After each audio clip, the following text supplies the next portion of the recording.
नमोस्तुते पद्मासनस्थिते देवी परब्रह्मस्वरूपिणी परमेश्वरी जगन्माता महालक्ष्मी नमोस्तुते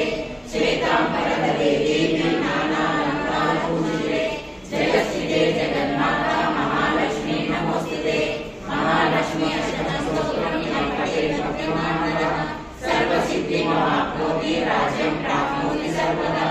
एककाले पठेत् नित्यं महाभारतं